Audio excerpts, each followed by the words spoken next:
دوستوں، تاریخ کے مختلف ادوار میں مسلمانوں نے یہودیوں کی حفاظت کی اور ان کا ساتھ دیا، چاہے وہ انہیں جلا وطنی سے بچانا ہو، ان کے مقدس مقامات کا احترام کرنا ہو، یا پھر کسی ظالم حکمران کے جبر سے ان کی مدد کرنی ہو۔ مسلمانوں نے نہ صرف اندلس اور خلافت عثمانیہ میں یہودیوں کو خوشامدید کہا، بلکہ نازی جرمنی کے ظلم و جبر سے بھی انہیں محفوظ پناہ گاہیں فراہم کی۔ مگر افسوس کے ساتھ آج ہمیں یہ حقیقت دیکھنی پڑ رہی ہے کہ جن یہودیوں کو بچانے کے لیے مسلمانوں نے اپنے دروازے کھلے رکھے، آج وہی یہودی غزہ میں بے گناہ مسلمانوں کا خون بہانے میں مصروف ہیں۔ آج کی اس ویڈیو میں ہم تاریخ کے ان حصوں کو ہائی لائٹ کریں گے جب دنیا میں یہودیوں کا قتل عام ہو رہا تھا، جب ان کے پاس کسی قسم کی کوئی مذہبی آزادی نہیں تھی، جب انہیں کی زمینوں سے جلا وطن کیا گیا، تب مسلمانوں نے ان کی کیسی مدد کی۔ اس سب کو سمجھنے کے لیے ہمیں تاریخ میں تھوڑا پیچھے جانا ہوگا۔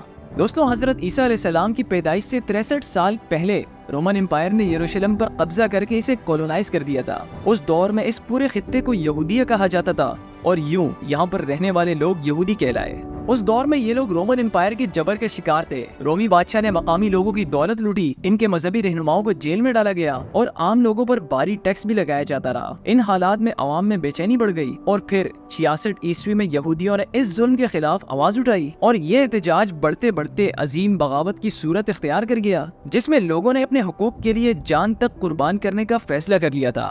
دوستوں، پھر ایک وقت آیا کہ یہودیوں نے اپنے علاقے میں موجود رومن گیریسن پر قبضہ کر لیا اور وہاں کے حاکم کو مجبوراً بھاگنا پڑا۔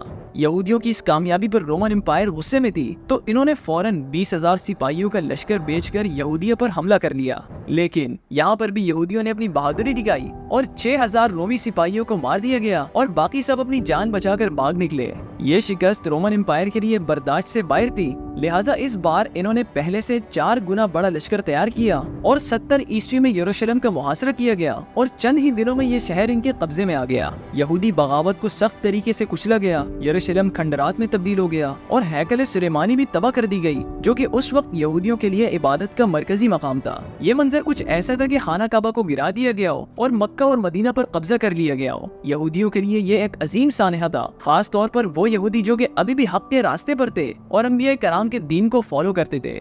دوستوں، یروشلم کی تباہی، بے شمار لوگوں کی اموات اور یہودیوں کی جلا وطنی کے بعد بھی اس سرزمین نے دوبارہ جنم لیا۔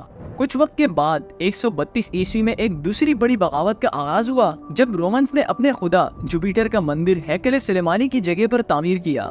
ابتدائی طور پر تو یہودیوں نے بڑی ہمت دکھائی اور رومیوں کو وہاں سے باہر نکال کر اپنی آزاد بستیاں قائم کی، مگر یہ آزادی زیادہ دیر تک نہ چل سکی، کیونکہ چند ہی سالوں بعد رومی افواج نے دوبارہ سے حملہ کر کے اس پوری بغاوت کو جڑ سے اکھاڑ دیا اور ایک بار پھر موت، غلامی اور بے دخلی کا سلسلہ شروع ہوا، جس نے یہودی آبادی کو تباہ کر کے رکھ دیا۔ اس کے علاوہ یہودیوں کے زخموں پر نمک چھڑکنے کے لیے رومنز نے اس خطے کا نام یہودیہ سے تبدیل کر کے سیریا پیلسٹینہ رکھ لیا اور اب یہاں کے مقامی لوگوں کو یہودی کے بجائے فلسطینی کہا جانے لگا۔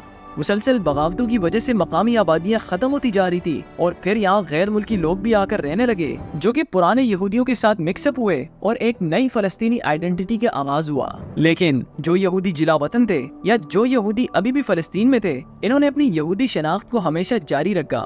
وقت گزرتا گیا، یہودی رومن امپائر کے اسی جبر میں زندگی گزارتے رہے اور سن 313 تک رومن امپائر پوری طرح عیسائی مذہب اپنا چکی تھی۔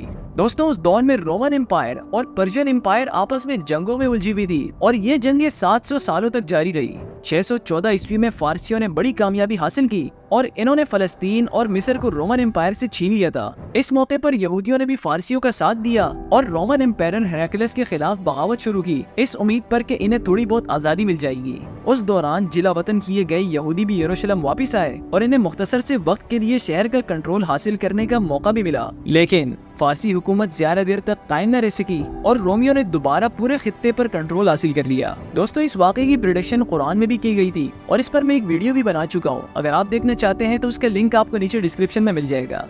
خیر، اس دوران بہت سے یہودیوں کو فارسیوں کا ساتھ دینے کے جرم میں قتل کر دیا گیا اور جو یہودی زندہ بچ گئے، انہیں یروشلم شہر کے 3 مائلز کے ریڈیس کے اندر آنے کی اجازت نہیں تھی۔ دوستوں، یہی وہ وقت تھا جب مسلمان منظر عام پر آئے اور یہاں سے اس خطے کی تاریخ ایک نئی موڑ کی جانب بڑھنے لگی۔ 637 عیسوی میں خلیفہ دوم حضرت عمر ابن الخطاب رضی اللہ تعالیٰ عنہ نے شام اور فلسطین کو رومیوں سے چھین کر یروشلم کو آزاد کر دیا، اور جن یہودیوں کو جلا وطن کر دیا گیا تھا ان کو شہر میں دوبارہ رہنے کی دعوت دی گئی۔ پھر اس کے بعد انہوں نے غیر مسلموں کے ساتھ ایک مشہور معاہدہ کیا جس میں ان کے حقوق اور پابندیوں کا ذکر تھا، اور اس معاہدے کے بدلے میں مسلمانوں نے ان کی حفاظت کی اور انہیں مذہبی آزادی دی گئی۔ دوستو، یہودی رومیوں کے جبر سے آزاد ہونے کے بعد حضرت عمر ابن الخطاب رضی اللہ تعالیٰ عنہ کے دور میں ترقی کرنے لگے اور مختلف مسلم سلطنتوں میں انہوں نے اپنا مقام بنایا، یہاں تک کہ ایک جگہ ایسی تھی کہ جہاں یہودیوں نے سب سے زیادہ ترقی کی، اور اس جگہ کو اندلس یعنی مسلم اسپین کہا جاتا ہے۔ دوستوں، تقریباً 700 کی دہائی میں مسلمانوں نے آئیبیرین پیننسولا کو فتح کیا اور وہاں مسلم حکمرانی قائم کی، اور اس فتح کے بعد وہ دور شروع ہوا جسے آج کی تاریخ میں دا گولڈن ایج آف جوڈائزم کہا جاتا ہے۔ اس دور میں یہودیوں کو ایک ایسا ماحول میسر ہوا کہ جس میں انہوں نے تعلیم کے میدان میں خوب ترقی کی۔ اس دور میں بہت سے یہودی شاعر، مصنف، تاجر، سیاح، ڈاکٹرز، فلاسفر، اسکالرز اور سائنٹسٹ نے اپنی زندگی گزاری اور معاشرے میں اپنا رول پلے کیا۔ ان میں سے ایک مشہور شخصیت مائمونیڈیز کی تھی۔ وہ ایک عظیم یہودی عالم تھے جو کہ اندلس کے اسلامک سوسائٹی سے متاثر ہوئے، اور انہوں نے اپنے یہودی عقیدے کو 13 آرٹیکلز میں ترتیب دیا۔ ان آرٹیکلز میں انہوں نے یہودیوں کو بت پرستی اور جادو کے طریقوں سے باز آنے کی نصیحت کی، کیونکہ اس وقت ان میں سے کئی لوگ ان چیزوں میں مبتلا ہو چکے تھے، اور ان سے کہا کہ وہ صرف ایک خدا کی عبادت کی طرف واپس آئے۔ دوستوں، مائمونیڈیز کا کام آج بھی یہودی مکاتب فکر میں اہمیت رکھتا ہے، اور بعد میں چل کر وہ مشہور مسلم جنرل صلاح الدین ایوبی کے ڈاکٹر بھی بنے، اور ان کی طبی خدمات کے باعث ان کی پاپولیرٹی اور انفلوئنس میں اضافہ ہوا۔ دوستو، اس بات میں کوئی شک نہیں کہ مسلم حکمرانی میں یہودی ثقافت اور سوچ نے نئی زندگی پائی تھی، اور اندلس ان کے لیے ایک محفوظ اور خوشحال جگہ بن چکی تھی، مگر یہ شاندار دن بھی ہمیشہ رہنے والے نہیں تھے۔ صدیوں کی کوششوں کے بعد عیسائی افواج نے مسلمانوں سے اسپین اور پرتگال کے علاقے چھیننا شروع کیے، اور بالآخر 1492 میں غرناطہ، جو کہ مسلمانوں کا آخری مضبوط گڑھ تھا، یہ بھی صلیبی افواج کے قبضے میں چلا گیا۔ غرناطہ کی فتح کے بعد کیتھولک حکمران نے الحمرہ فرمان جاری کیا، جس کے تحت یہودیوں کو اسپین سے جلا وطن کر دیا گیا۔ یہودیوں کی اس بے دخلی کا درد محسوس کرتے ہوئے اس وقت کے عثمانی سلطان بایزید دوم نے بحری جہاز اسپین بھیجے تاکہ یہودیوں کو پناہ دی جا سکے۔ سلطان نے انہیں اپنی سلطنت میں جگہ دی اور ان کی دوبارہ آباد کاری کے لیے انتظامات کیے۔ اس طرح عثمانی سلطنت نے یہودیوں کو ایک نئی زندگی فراہم کی اور ان کے لیے پناہ گاہ کا کردار ادا کیا۔ دوستو، سلطان بایزید دوم نے اسپینش حکمرانوں کا مذاق اڑاتے ہوئے ایک جملہ کہا تھا کہ انہوں نے اپنے ملک کو غربت کی طرف دھکیلتے ہوئے میری سلطنت کو مالا مال کر دیا۔ تو یہ جملہ مسلمانوں کے دلوں میں یہودیوں کے لیے ہمدردی کی عکاسی کرتا ہے۔ یہ وہ رشتہ تھا جو کہ مسلم دنیا اور یہودی برادری کے درمیان جاری تھا، یہاں تک کہ ہولوکاسٹ جیسے کٹھن دور میں بھی قائم رہا۔ مثال کے طور پر البینیا میں مقامی مسلمانوں نے نہ صرف یہودیوں کو پناہ دی بلکہ اسمگلنگ کے ذریعے انہیں ملک میں داخل ہونے میں مدد بھی دی، یہاں تک کہ ہولوکاسٹ کے بعد البینیا یورپ کا واحد ایسا ملک تھا جہاں پر یہودیوں کی تعداد سب سے زیادہ تھی۔ دوستوں، فرانس میں بھی ہمیں ایک ایسی ہی شاندار مثال دیکھنے کو ملتی ہے۔ جب ہٹلر کی فوج نے فرانس پر حملہ کیا تو پیرس میں رہنے والے مسلمانوں نے 1000 سے زائد یہودیوں کو پیرس کی جامع مسجد میں پناہ دی۔ نہ صرف انہیں پناہ دی گئی بلکہ کئی یہودیوں کو اسمگل کر کے ملک سے باہر بھیج دیا گیا تاکہ وہ نازیوں کی جبر سے محفوظ رہے۔ دوستوں، اس دور میں موروکو فرانس کی ایک کالونی ہوا کرتی تھی، اور جب فرانس پر جرمنی نے قبضہ کر لیا تو آٹومیٹیکلی موروکو بھی ان کے قبضے میں آ گیا۔ تو جرمنی نے موروکو کے بادشاہ سے مطالبہ کیا کہ وہ اپنے ملک میں یہودیوں کے خلاف سخت قوانین کو نافذ کرے، لیکن موروکو کے بادشاہ نے ایسا کرنے سے صاف انکار کر دیا، اور اس طرح 2.5 لاکھ یہودی محفوظ رہے۔